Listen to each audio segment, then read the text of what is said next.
played it very, very, very well indeed. No more slices for you.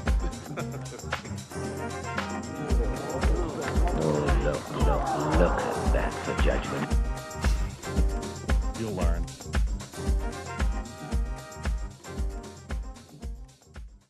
Hello everyone, Sam and I felt it was high time we did another bonus episode of Slice. So you're hearing now an interview with Jordan Smith, new PGA Tour member, DP World Tour member for almost 10 years now. And we're going to chat as much as we can in our usual full time limit of 1 hour. If you're a subscriber, obviously you'll have seen the notification and that's why you're listening. But if you have stumbled across this episode, we do loads of this. We've had Jordan now joining sort of Ryan Fox, Rasmus Nergaard Peterson, Paul McGinley, Sir Nick Faldo, Laurie Canter, loads of other guests we've had, and there'll be more to come. And we have a Monday episode every week talking all things pro golf. So that's the sell. But I've kept Jordan Smith waiting like half an hour due to background family issues, which I won't bore anybody else with. But Jordan, we're speaking relatively soon after the end of the DP World Tour season. Congratulations, first of all. That was a great weekend's golf in Dubai. I mean, how did it feel pressure-wise? You know, you must have known early on in that tournament things were going against you, and was there a sense of like, here we go again? Or yeah, it was a stressful 2 weeks, not gonna lie. Obviously before I was home for a week or two before Abu Dhabi, and we kind of sat down and figured out sort of if we had a top 10 in Abu Dhabi, then sort of Dubai would sort of get away with playing average. So yeah, I think we had a top 20, top 15 in Abu Dhabi. So we had a good week, and sort of stayed in the position that we were. And then yeah, just wanted it so bad going into Dubai, and absolutely blew up on the Thursday. An absolute shocker. And I just got in my own head and was just trying too hard, and everything was frustrating me. And after that, I thought I'd blown it, and exactly like you said, I was like, "Oh, here we go again. Gonna miss out on a co-op by a spot or two." And then just played some really, really good golf after that, thankfully. that 64 on Saturday, where does that rank for you? Because I mean, I was following you just on Shot Tracker. I know we're used to seeing you, with a good load of birdie chances, but it felt every hole you were just all over the flag. Yeah, with the circumstances, probably easily the best round I've ever played in my life. Like you said, I had pretty much a birdie chance on every hole, and then I probably hit the best shot of my life on 18, on the par 5 to create an eagle. I was right at the fairway, right at the bark. I was on the dirt, as they call it. I was probably closer to someone's swimming pool than the fairway, and I just had this perfect sort of lie to get a 4-iron over the trees and hit it on the green to about 12 foot and then hold it. So yeah, that was probably easily the best shot I've ever hit in my life, and I needed it. Do you think the sort of psychology of the fact that you felt like you'd blown it on the Thursday, did that almost help in a way, that you were kind of like almost freewheeling, or you kind of, the pressure was almost off in a weird way? Does that? Yeah, exactly. I had my my psychologist out there, Carl, and I was very, very thankful he was there, because he kind of said after Thursday, like, you know what you got to do now. You've put yourself in a position where you've got to go out there and play good golf. So it sort of took, I guess, sort of just getting it around off the cards. I had to go and play good golf. So in some ways, it's weird to say, but in some ways it was good that it happened on a Thursday. So at least I had sort of 3 days to sort of climb my way back up. So yeah, it was a stressful, interesting week, but thankfully it sort of worked out in the end. Yeah, definitely. And obviously the PGA Tour card sealed. And on that note, so we've had a question in from one of our listeners, something that we were planning to ask you, but Adam Buxton sent us in. He said, are you going to be finding a permanent base in the US ahead of next season, or are you going to do sort of commute back and forth? And have you sought advice from anyone else who's sort of had a similar route in previous years? Yeah, I've spoken to a few guys. I mean, I spoke to a few guys last year and this year, and it doesn't seem to be a right or a wrong way. It's just whatever you prefer. So at the start of the year, I was thinking I'll just commute over, sort of stay in Airbnbs on my weeks off. But the more it's obviously become reality now, we're gonna look at a base.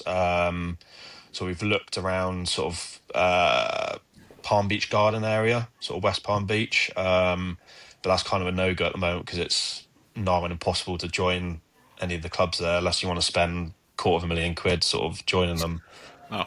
So now we're looking up at Jacksonville, and obviously we'll have the luxury of practicing playing at TPC Sawgrass, which is pretty incredible. Obviously, with being the PGA Tour member, you get access to all the TPC courses.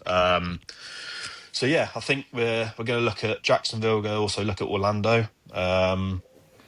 But yeah, I mean, there's a lot of stuff to sort out. Thankfully, I've got people sort of doing most of it for me, or else it would be an absolute nightmare. Yeah, I've heard good things about Lake Nona, by the way, in Orlando, Jordan. I don't know. Yeah, if so that's one of the options: Lake Nona and Isleworth up in Orlando. So yeah, wait and see what they come back with, what the options are, and yeah, try and get it sorted before we go out there in the new year. Yeah, absolutely. And what's your general plan? Like, are you sort of all in on PGA Tour, or are you kind of keen to come back here and play a few events? Like, I'm presuming you're going to miss life on the DP World Tour.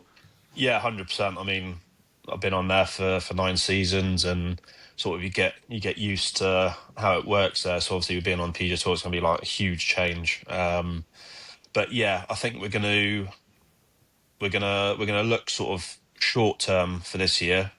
See how this year plans out. Obviously, we'll look at obviously living in either Jacksonville or Orlando, and see how the year goes. And if it goes well and we want to change to where we're living, then we can easily do that. And if it doesn't go well, then we've got the DP World Tour to come back to. So it's a nice luxury to have, nice comfort blanket. But yeah, I think we're going to pretty much play the first sort of 8 months, well, 7-8 months on the PGA Tour, come back over for the Scottish Open, go back over to America, and then come back here in the summer. Are there any events you're particularly looking forward to? I mean, obviously, it'd be nice to get in the Truist after you got a top 10 at Quail Hollow, haven't you? But yeah, things have changed a bit with the signature events. Yeah, exactly. Yeah, I think the one that everyone looks forward to is probably Waste Management. But at the moment, it's a bit of a question mark whether I'm going to get into it with the size of the field and daylight and stuff. So, I mean, if I do, then that'd be great because I've got a few friends that obviously want to come over and go to that event. So yeah, that'd be quality if we can get into that. In terms of goals, is it top 100? Is it play your way into signature events? Are you a goal setter in general? I haven't been in the past, but sort of the last year or two, we sort of set goals weekly and then yearly just to have like a bit of a target. So I think going into the PGA Tour season, I think we're looking at, obviously the first goal is to finish top 100, keep our card, and then our sort of ceiling goal is obviously get into the playoffs and maybe the finals if possible. I'm going to switch topics a little bit, Jordan. Okay. So we've heard that Laurie might not be joining you on the flight over to the US. So how's your relationship with Dan Brown, who looks like he might be taking his place? Yeah. Me and Dan, we've obviously two fellow English lads, and we've spent a lot of time together over the last few years. So it'll be good to see him over there. I mean, he's gonna settle in really well. I think his game will suit being over in America. But yeah, I think there's a few rumours floating about Laurie. But yeah, each to their own. If he does, and yeah, if he does go to live or doesn't, then whatever he does is the right decision for him. And yeah, he's got a young family. He lives in Dubai, so I can see why it's appealing. Yeah, have you spoken to him since that? I mean, I suppose it's not news technically yet because it's not been confirmed. But have you spoken to him since that? Because you're quite friendly, aren't you, Laurie? Yeah. There's been a few messages in the group chat with me, Laurie, Eddie Pepperell, and Steve Brown. So there's been a few messages floated about, but nothing given away, unfortunately. We don't want to do too much live because I think Sam and I are both bored of talking about it last month. So I know I am. But going back to the start of the year, Jordan, I guess people would want to know how you felt when the sequence of events, obviously you'd missed out on your PGA Tour card the year before pretty narrowly, and then Tom McKibben decides to take the live offer. That offer came later, and it meant that, in effect, had it come sooner to play out the sort of Laurie and Dan Brown scenario, Dan could get a card, whereas you were denied that. I mean, it must have been frustrating. Yeah, it was a little bit because it happened the year before with, I think, Moronk and one of the Højgaard twins. So yeah, it was annoying because obviously we were so close to getting one of those cards. I mean it came down to literally one shot on 18 on the Sunday in Dubai. So yeah, once I heard that news, I was a bit frustrated. I mean, it would have been nice if it was a little bit earlier. So then, obviously, he was giving up his player rights, and one of us I could have taken it. But at the same time, we're all sort of looking out for ourselves. So I can 100% see why he took the offer and did it. But yeah, a little bit annoying. He could have done it a bit earlier. But I mean, I've got no anger or hate towards him. So yeah, is what it is, and everything happens for a reason. So that was meant to happen for me to get a PGA Tour card this year. And I think with a few things going on behind the scenes, it wasn't quite a good time for me to get a PGA Tour card. Whereas this year, it's definitely the right time. So there wasn't like a bad-tempered table tennis game at the Team Cup between you and Tom? I mean, it was a bit frosty, but like we had a chat and everything was fine, and we were on the same team, so we just had to put everything aside and concentrate on the team stuff. So yeah, like we chat now and then, and he actually came up to me in Dubai a couple of weeks ago and just congratulated me on getting a card. So that was really nice for him. He didn't have to do that, but yeah, nice for him to come up and say that. Going back to when Liv first launched, or maybe even subsequently, have you ever been approached by them, or has it ever been a consideration of yours? When it first happened, so they had the first event at Centurion. I could have played it with my world ranking at the time. I spoke to a few people, and basically my goal was to get a PGA Tour card, and as soon as you tee it up, you just get blacklisted. So yeah, it was a straight no after that. Because obviously it was just one event, and you don't know what was going to happen. So yeah, I'm glad that I didn't go and play. So yeah, here we are. And you haven't been back in touch since. No, nothing in touch. Obviously, I see Richard Bland quite a lot up at the Wisley where I play and practice. So we've had a few conversations, but nothing sort of written down or anything like that. He's just telling me how the year's going and who might be going into what team and who's leaving what team and stuff like that. So yeah, nothing my way. So you're the one to come to the inside scoop here, yeah. Well, if you pay me right, I can go and do some digging for you if you want.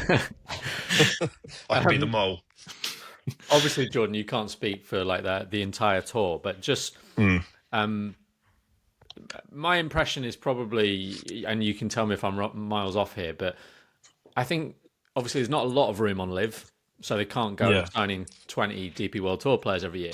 But I sense now that possibly more than at any point over the last 3 years, their success rate might be quite high because in part of the Victor Perez situation where he's saying effectively that he didn't really feel like he had a full PGA Tour membership and that's not what it would have been 2 or 3 years ago. I mean, obviously that's a challenge you're going to face now. Is that something that come into your thinking about the schedule you're going to play and how that's changed what a PGA Tour membership is?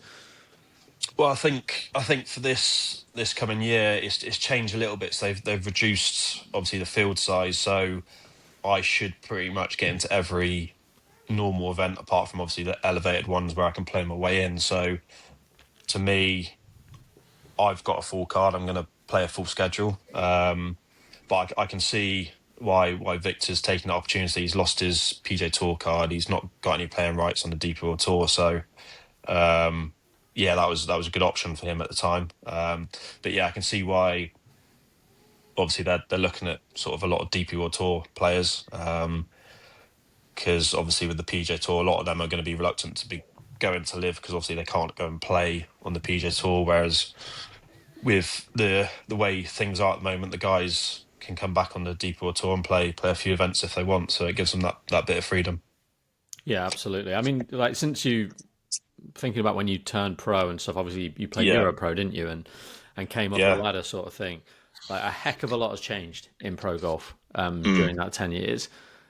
Can you give us a sense of what the DP World Tour's like now versus then? Because I suppose there are probably like two main arguments. Some people think it's not as good because it's sort of acting as a Mm. feeder to the PGA Tour. I guess from a player's perspective, it might be better than it was when you first came out, and you've got these Rolex Series events and stuff. Like Yeah. from a player's point of view, what's your sense of how the tour's gone over the last 9 or 10 years?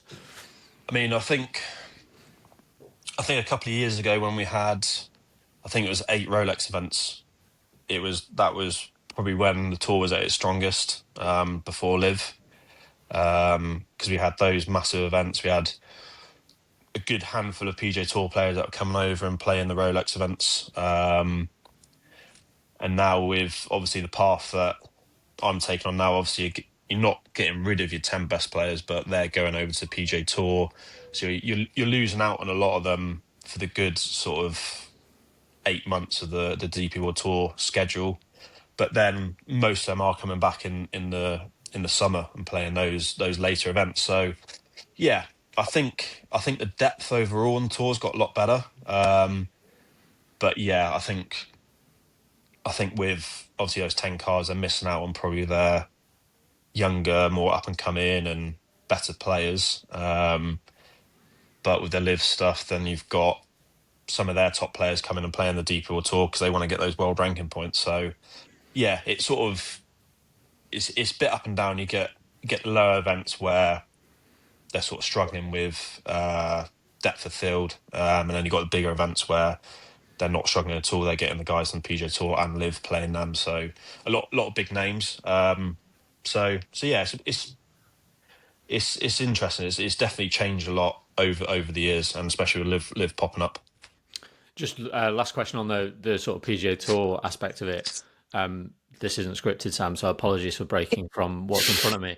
But just, you're talking about the young players there, and it made me think of Rasmus in particular, Rasmus Nergaard Peterson, that is, Yeah. but also a couple of the guys who didn't quite get their cars, like Angel Ayora was very, very close.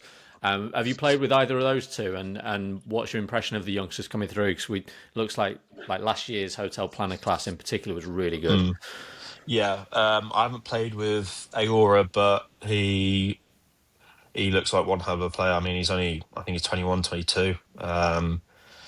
And he hits at a country mile and he does everything well. So I think you could definitely see him up in the top 10 the automatic next year. And then Rasmus Nergaard Peterson, he's a really good player. I actually played with him a couple of years ago, before he got his tour card. I think he must have got an invite or something into Belfry for British Masters, and you could see straight away that he'd just come out of college and he was really, really good. I mean, he hits it a decent way, and he's got the game to obviously go out on the PGA Tour now and definitely compete. So yeah, it's good that there's a lot of younger guys coming up through the DP World Tour and obviously from the Hotel Planet Tour. But yeah, Ayora is going to be he's going to be class. I think he's going to be really, really good. Is there? I'm intrigued. Is there anyone else that you've played with? Maybe one of the younger players who was really kind of caught your eye. Who you think this guy's really good? I've got to try and think. It's fine if the answer's no, by the way. Well, he's not really one of the younger guys, but obviously Raitan. Yeah. So obviously he's got his PGA Tour card, and I mean, it was so many times this year where on a Sunday he shot 7-8 under to come from nowhere and finish second or even win. So he's got a lot of power to burn. And yeah, he's a great player, and he's a really, really, really nice guy. I got to know him quite a bit over the last sort of couple of weeks with what's been going on. Yeah, so he's been great. But yeah, I mean, just from watching the outside, Ayora is going to be really, really good next year on tour, definitely. That'll help presumably with the comfort factor with you going over to the PGA Tour. Yeah. You're friends with Christopher and obviously Dan Brown by the sounds of it. Because it's we hear that it's kind of can be a sort of lonely a lonely sort of existence in a way, because it's not the same as a DP World Tour where everyone's staying in the same hotels and things like that. Exactly. Yeah. So I had a Zoom call with my team yesterday, and we were just going through obviously difficulties of next year, and my trainer who works with the twins, obviously dominantly over on the PGA Tour now, says it's completely different. So after everyone's at the golf course grinding, but the Europeans tend to sort of eat on their own. They don't really integrate with the Americans. They find it quite hard. And then once the day's done, everyone just goes to their houses that they've rent rather than like an official hotel. So you don't see like the same faces. But thankfully this year with the guys that come through, obviously there's a good handful of English guys. So obviously got Marco and John Parry, Laurie Canter, and well, not Laurie. hopefully Dan. So there's a good handful of guys that obviously I get along with, and I think us guys are going to try and stick together and play practice rounds, go out for dinner, and just try and keep that sort of hub of those 10 players together, and just make it easier for all of us. Good stuff, right? Well, I'm getting to the awkward question now, Jordan. Oh God. Well, no, it's like Sam and I are probably like slightly too self-aware to be podcasters, I think. But part of our jobs, and particularly mine, obviously, I write golf previews every week, and I have to critique, I guess.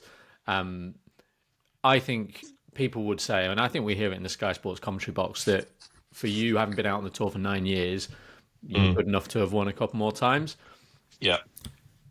Accepting that it's really hard to win, is that something that you feel? Is that a criticism you apply to yourself, or how would you view that? If you were challenged to be right, someone should have won 4 or 5 times, what would you say? Definitely. I mean, I think obviously it was such a quick, steep progression for me for Europro, Challenge Tour, DP World Tour, winning my first year on DP World Tour, and then finishing top 10 in a major literally 2 weeks after. I think it was such a quick sort of progression that everything was brand new. I had no sort of mental scarring. Everything was just go out and see what happens. So it was all quite fresh. So I think for anyone, there was always going to be a little sort of plateau off.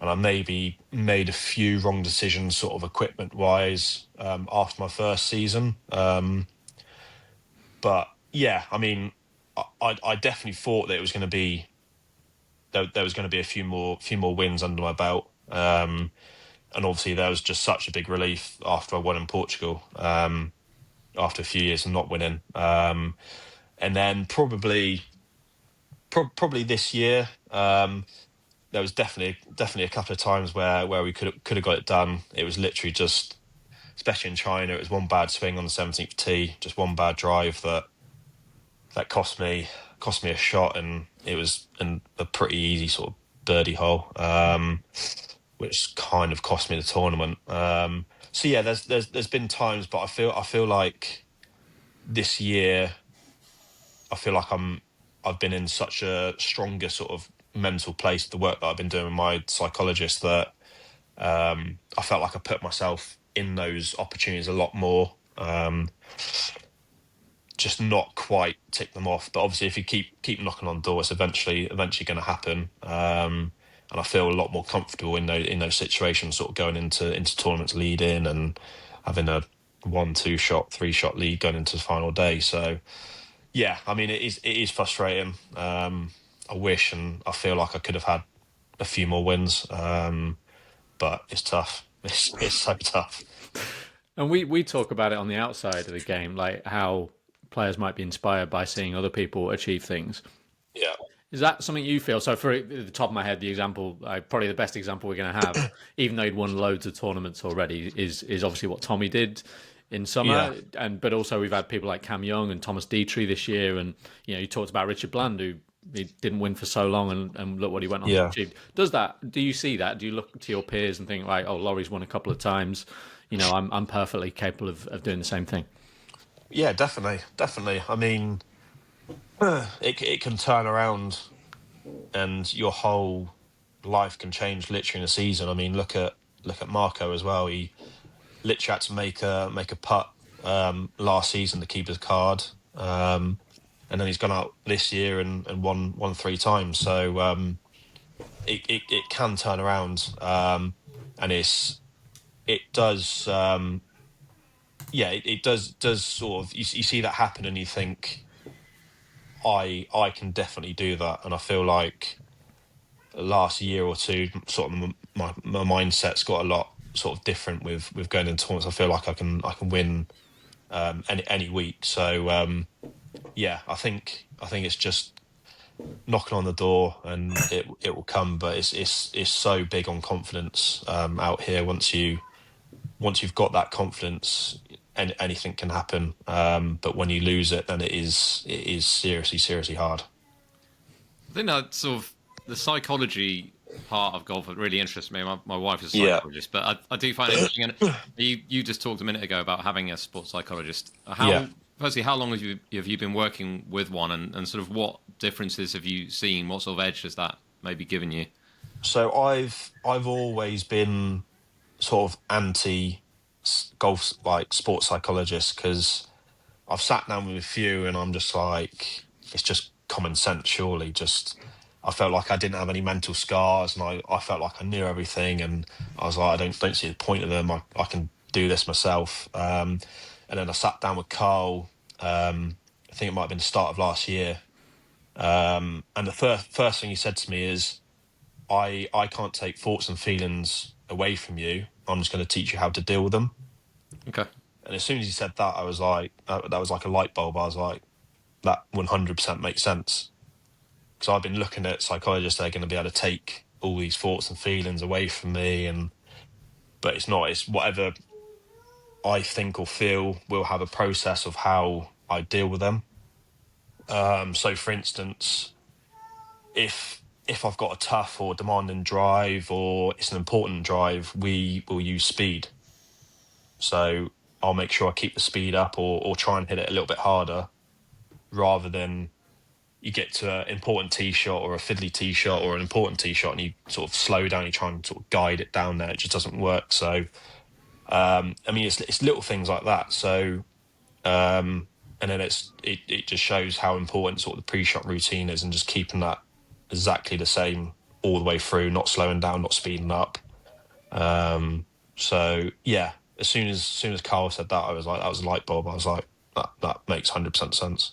I mean, aside from the mental aspect, Jordan, a lot of people would guess that, really the putter is the one thing that, if anything, has held you back. Yeah. But I was surprised to look at the stats. I think you're a positive strokes gained putter the last 3 seasons, right? I mean, that it's very surprising. Yeah. Yeah. So is that obviously something you'll have worked on? We've heard Laurie's work with David Howell. Have you got a ex-tour pro somewhere in the locker who's helping you out? Or? So I've been working with a putting coach, a guy called Matt Johns, who is based at Blackheath, Royal Blackheath. So Steve Brown, a good friend of mine, used him, and I was struggling with my putting, and he was like, just come along, have a look at my session, and see what you think. And I went along, and I needed help at the time. I was really struggling. So I took him on board. I think it was 2021. So at that time I was losing sort of half a shot around on putting, so which was highlighted because I was hitting so many greens. So obviously everyone was seeing that and seeing how many putts I was having, how many putts I was missing, but I was hitting a lot of greens. So over every year working with Matt, my putting's got better.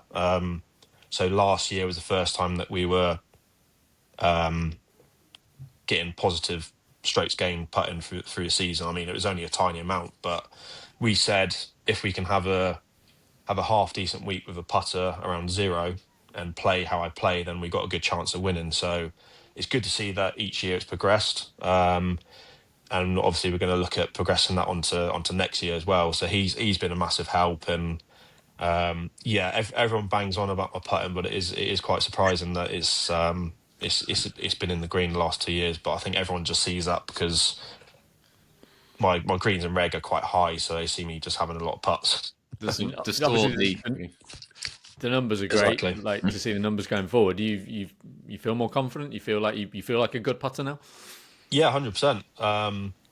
Yeah, I mean, the hardest thing is we all stroke the putter pretty good. I mean, it's just getting down to pace and green reading. Those are the hardest things. Just getting them nailed down each week. Because obviously we're playing on different grasses, different speeds. But yeah, I can consider myself a half decent putter now, which is quite nice. Finally. Was it primarily sort of technical changes that, with your putting coach, or was it more like you say the sort of green reading side of things, or a combination? Yeah, to start with, it was a lot of technical stuff. A lot of my setup, my head was sort of over here, so my eye line was all skew with, so I was not seeing the putts how I wanted to see them because I was over here. So yeah, a lot of it started with just set up, getting everything square, and then the last year or two has just been nailing down sort of green reading. So I use the AimPoint, which has been a massive help. Yeah, so it's just been nailing down that, and that's been the difference. I think getting that nailed down the last couple of years. Is there any sort of we hear bits mainly from being on Twitter, actually, Jordan, which probably won't surprise you, but it feels like there's sort of a bit of a stigma regarding AimPoint. I wondered if you had any thoughts on that. I think the people, the stuff you see is usually when they're standing across the line and obviously being really close to the hole, and is it putting people off? Is it not? But I think with the AimPoint, you just got to be respectful of the other people, and I mean it's like loads of people are using it now. So yeah, I think everyone's seeing how good it is, because I always struggled with the green read, and I think I was under reading left to right putts and then over reading right to left putts, or vice versa. So it's definitely helped just obviously get like a good sort of guesstimation, I guess, of how much it's going to break. But mainly it's down to you, isn't it? It's down to how you stroke it and how you start the ball on the right line. So yeah, you do see a bad rap for AimPoint, but I mean everyone's using it. I don't think it's slowing down play. If anything, it's probably being a bit quicker. I think it's just the player that's being slow. So yeah, it gets bad rap, but yeah, it's great. Do what works, yeah.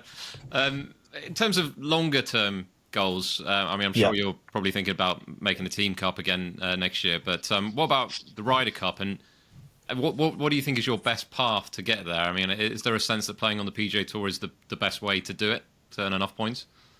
Yeah. So that's definitely been our goal. That was our goal even this year, over the last couple of years, building up to obviously New York.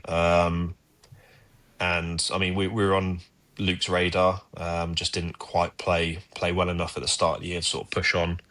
So obviously now we're looking ahead to Ireland and playing that one, which would be absolutely incredible. But I think being on the PGA Tour with world ranking points and the strength of field, obviously that's going to be a massive help. But at the same time, we're not getting into the elevated events. So that's if you can get into those elevated events, that's massive to get points and fly up those world rankings. Going back to the Team Cup, you played it a couple of times now. Twice, I think. Twice, yeah. Being around the people that are involved in that, Paul McGinley and so on and so forth. I mean, Laurie talked about what it did for him confidence-wise. Whether confidence or something else, what was it like for you as an experience? It's been incredible. Last two times I played it. It's such a good setup. I mean, it's great for Luke to obviously build up for the Ryder Cup, see what guys are sort of knocking on the door and see how they perform in a team environment. It was pretty incredible at the start. The one last year, with obviously the Ryder Cup coming up in New York, they knew that the crowd was going to be rowdy. So on like the first tee, they had these massive speakers just blaring out all sorts, like babies crying, phones going off, and yeah, just loads of noise, people shouting in your backswing and stuff, just to see how people were coping with it, and giving everyone a little bit of help. And then on another tee on a par 3, we had this American guy slating us, just trying to put us off. And then on another tee, we had to do these exercises to get our heart rate up and see how we could hit a shot after that. So they were looking at literally everything going into New York, and I mean it worked massively for them. I think they all coped with the stuff that was shouted at them pretty well. Even Shane being able to be held back, not jumping into the crowd and haymaking someone. It's an incredible level of detail they seem to have gone to. I'm not expecting you to have like the inside word or anything, but obviously we're getting close to talking about the next Ryder Cup captain. It's been on the agenda for a while already. Would you be an advocate of sticking with Luke, or do you think it's time to move on to sort of blood the next one in a home game? What do you think about that? Yeah, I think I'd love to see him do it again. I think anyone following him is going to find it very hard to sort of get to his level. But in the back of my mind, I don't think he's going to take it because he's won every single Ryder Cup he's been involved in. So does he give it another go and then risks that? I don't know. But at the same time, I don't think a captain's won 3 times, so that would be obviously a nice for him to achieve. So yeah, I don't think he's going to take it, but I would love to see him do it again because, I mean, you can just see over the last couple of years he's been absolutely incredible. He literally looks at every little fine detail and it's paid off big time. Shampoo in the hotel rooms, I think. I couldn't believe that. That was incredible, wasn't it? Yeah. Changing the shampoo for the players. I forgot what I was going to say. No, I've got it. This going back a little bit, Jordan, but yeah, we did a thing at the Belfry. I was thinking earlier, actually, Sam, we should have learned not to put golfers on the spot about other golfers when Jordan was trying to think of a good one he played with, because you wouldn't believe how hard people found it to tell us who's good at chipping. Like, we wanted people to say who's good at chipping, and not one person could answer that question. So when we asked them about driving and iron play, I think your name probably came up more than anyone's. No offense, but we did tell them they couldn't have PGA Tour members at the time, so they weren't allowed to say Rory McIlroy. I don't blame them. But it must be pretty cool to be regarded among your peers as like a proper flusher. I mean, if those of us who wish we could have been great at golf, it's cooler than being known as the guy who chips and putts well, right? Yeah. I mean, I'd probably rather be the way I am with the ball strike and everything than probably a good chip and putter. I'm not too sure, but I mean, it's so nice for them to all say that, and it does give me a lot of confidence that everyone can realise that. It's just when people slate my putting as well, they don't realise that it's getting better. You've got the data now. Send them the link. See all the commentators always slating me each week, and then my putting coach getting pretty peed off with them because he's like, but we're improving, we're in the green, we're doing well. Like, don't they see that? So yeah, it's nice for all the peers to say that, and yeah, it's definitely been a strength of mine since I started sort of playing golf. And in terms of going over to the PGA Tour, like that must give you it's a bit of a cliche, but there are some people you think, oh, they'll do well on the PGA Tour. You're going to play some tough golf courses, and you mentioned maybe looking at a place down in Palm Beach Gardens, like the Cognizant Classic, right? Water everywhere, we've got the bear trap, all that. Like, surest way to success surely is hitting it like you do, right? Yeah. I mean, I've spoken to a lot of guys that have been over in America, and they all say that my game's going to suit being out there, which is great to hear. So yeah, there's going to be a lot of different factors, sort of playing on different grasses quite a lot, and just seeing new courses for the first time. But yeah, I mean, not to sound big-headed or anything, but my game does sort of suit America, so it's going to be exciting going into the season, having that to sort of go back on and just see what happens. But it's going to be good. I mean, yeah, obviously going over there, my first major, and finishing top 10, that's always nice to sort of go back on and relive every time I go over there. So yeah, exciting times ahead. And in terms of like a shorter term schedule, Jordan, you're playing the Nedbank.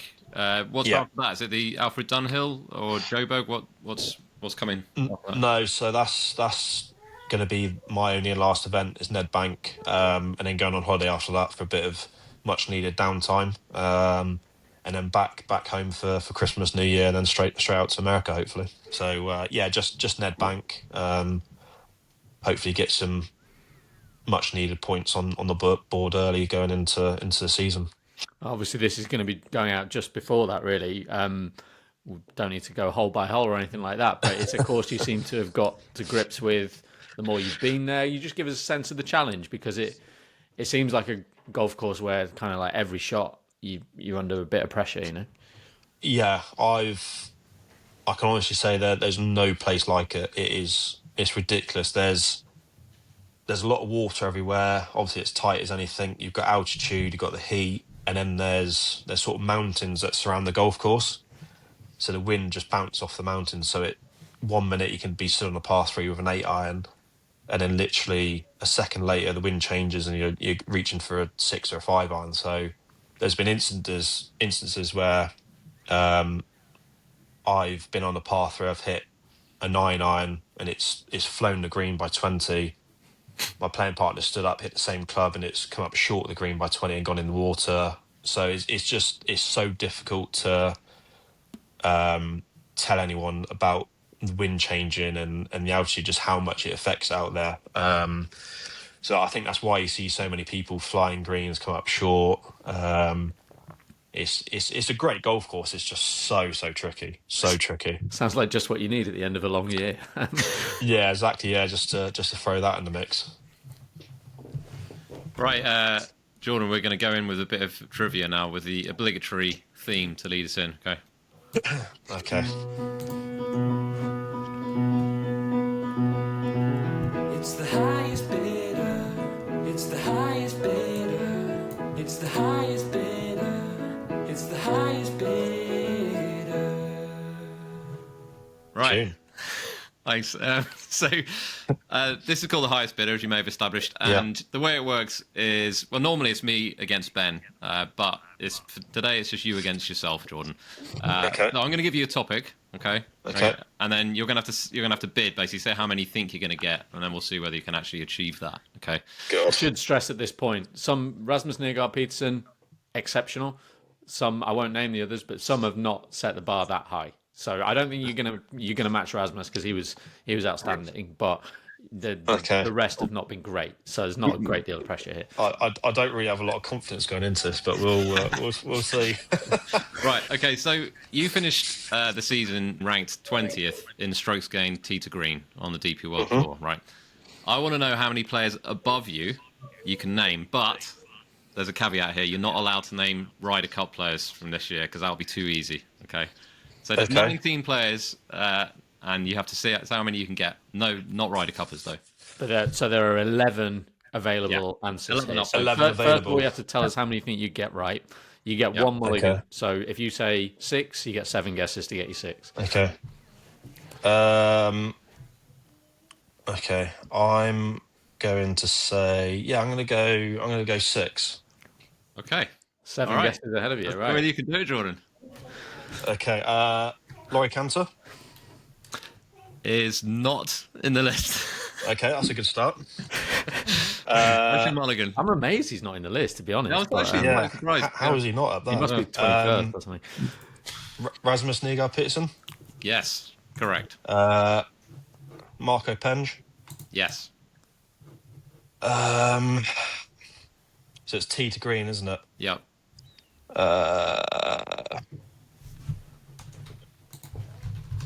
Who else? Let's go Raitan. No, he's not actually. Again, slightly surprising, but he's not. He is not in the list. Wow. So, I mean, yeah, you can keep going. Yeah, I mean, technically you've failed, but does he want to keep going? Early bath. Who else? we can give you some clues if you like, Jordan. You have one of them we've mentioned a couple of times on this. Aora. Yeah. Yeah. That was going to be my next guess, honestly. Well, you believe you talked about living in Jacksonville potentially. This guy could be a neighbour and would have a spare golf club kicking around if you needed it, I'd guess. Aaron Rai. Very good. Very good. Of course. Okay. Here, another one that you're going to be heading over to the PGA Tour with.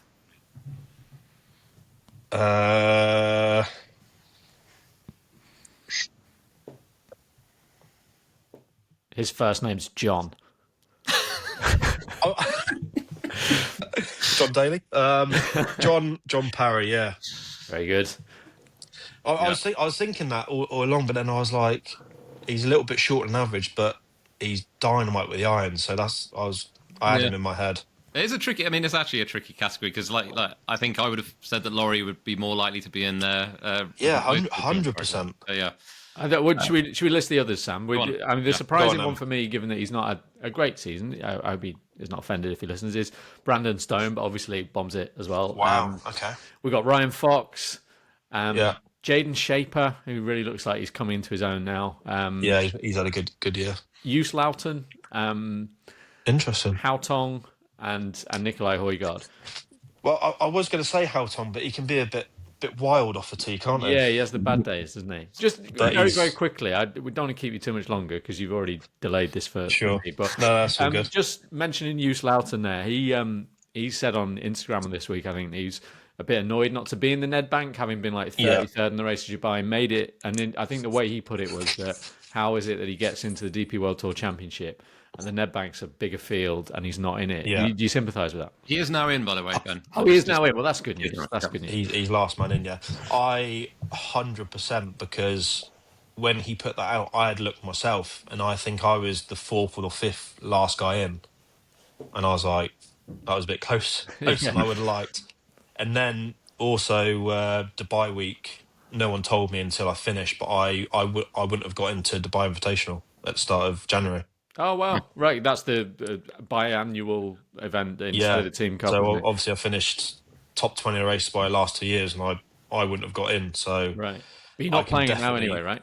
No, I'm not playing it, thankfully, or else I would be kicking off. But I can definitely see why he's annoyed. Because obviously it goes off category rather than rankings, and I think it should 100% go off rankings.